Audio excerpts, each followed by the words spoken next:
Friend অনেকেই জিজ্ঞেস করেছেন, আপু আপনি নর্মাল ডেলিভারি কীভাবে নিয়েছেন, বা আপনার আলট্রাসাউন্ড রিপোর্টে যা কিছু আছে সব কিছু আপনি কি একাই বুঝছেন নাকি ডাক্তারে আপনাকে হেল্প করেছে। আজকের এই ভিডিওটি তাদের জন্য। আলট্রাসাউন্ড গর্ভবতীর জন্য একটি গুরুত্বপূর্ণ বিষয়, কেননা এই রিপোর্টে লেখা থাকে গর্ভবতী সুস্থ আছে কিনা ও গর্ভবতীর শারীরিক ব্যবস্থাও কেমন চলেছে। এই বিষয় নিয়ে আজকে আপনাদের সাথে আলোচনা করব। কিন্তু অনেক আলট্রাসাউন্ড রিপোর্টে পুরো অর্থ না বুঝেন না অনেকেই, তাই আজকের ভিডিওতে আলট্রাসাউন্ড রিপোর্টের খুনসুটি এবং ছোটোখাটো সবগুলো বিষয় নিয়ে। তো ভিডিওটি অবশ্যই আপনার অনেক কাজে লাগবে, বা আপনি যদি আলট্রাসাউন্ড রিপোর্ট না বুঝেন তাহলে আজকের ভিডিওর মাধ্যমে আপনি সব কিছু বুঝতে পারবেন বা উপকৃত হবেন। দয়া করে ভিডিওটি সম্পূর্ণই দেখবেন। মেম্বার অফ ফিটুস, এখানে ফিটুস মানে ভ্রূণ বা গর্ভস্থ শিশু। এখানে সিঙ্গেল, টুইন বা মটোফিল লেখা থাকলে পারে বা সংখ্যা 1, 2, 3 থাকতে পারে। যত সংখ্যা থাকবে তার মানে আপনার গর্ভে ততটি সন্তান বড় হচ্ছে। একাধিক বিবাহ কিন্তু হয়ে থাকে, সেক্ষেত্রে এই লেখাগুলোর কারণ এটা দ্বারা শিশুর হৃদস্পন্দনের পরিমাণও বোঝায়। এখানে হয়তো লেখা থাকবে 150 BPM, এর মানে শিশুর হৃদস্পন্দন মিনিটে 150 বার। লেখাগুলোর সাথে আপনার আলট্রাসাউন্ড রিপোর্ট মিলিয়ে নিতে পারেন, তাহলেই এগুলোর সাথে আপনি বুঝতে পারবেন আপনার আলট্রাসাউন্ড বা আপনার বেবির স্পন্দনের মিনিট সম্পর্কে। এই লেখা দ্বারা গর্ভের পানির পরিমাণ কতটুকু আছে তা বোঝায়। এখানে হয়তো লেখা থাকবে এডিকুয়েট, এর মানে পানির পরিমাণ ঠিক আছে কিনা। একটা শিশু যখন গর্ভস্থ থাকে তখন সে অবশ্যই পানির ভিতরে থাকে। অ্যান্ডিকুয়েটেড মানে পানির পরিমাণ কম আছে, আবার অসংখ্যও থাকতে পারে। সংখ্যা 5.25 থাকলে স্বাভাবিক ধরা হয়। এটা আপনার আলট্রাসাউন্ড রিপোর্টে লেখা থাকবে। গ্যাস্ট্রোনাল এজ, আপনার কত সপ্তাহ গর্ভকাল চলছে তা বোঝায়। রিপোর্টের মধ্যে দেখবেন 36 উইকস বা যে এমন সহজে বুঝতে পারবেন যে আপনার 36 সপ্তাহ 2 দিন চলছে। অনেকেরই ভিন্ন হতে পারে। পিরিয়ড মিস হওয়ার দিন থেকে আপনার গর্ভস্থ সময় শুরু।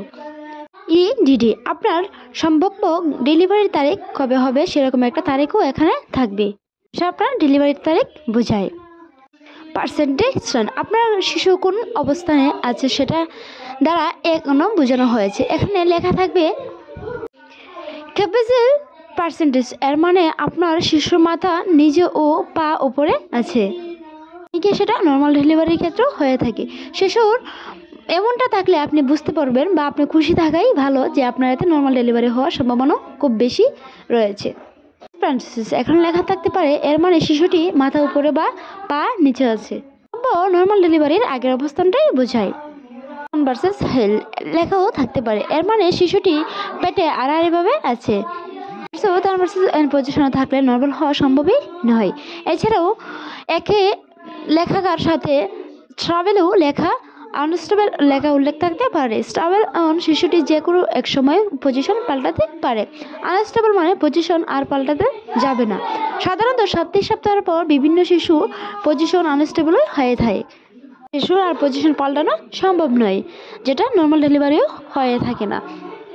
প্লাসেন্টা সাইট, এখানে গ্রেড 2, গ্রেড 1, গ্রেড 2, গ্রেড 3 থাকবে। এগুলো দ্বারা বোঝায় যে আপনার প্লাসেন্টা বা অমরা এতটুকু পরিকল্পিত রয়েছে। সময় যত বাড়বে এই গ্রেড সংখ্যাও বেশি হবে। আপনার গর্ভবত সময়ের উপরেই বোঝায়। এছাড়াও এখানে প্লাসেন্টা কী অবস্থানে আছে সেটা উল্লেখ থাকবে, যেমন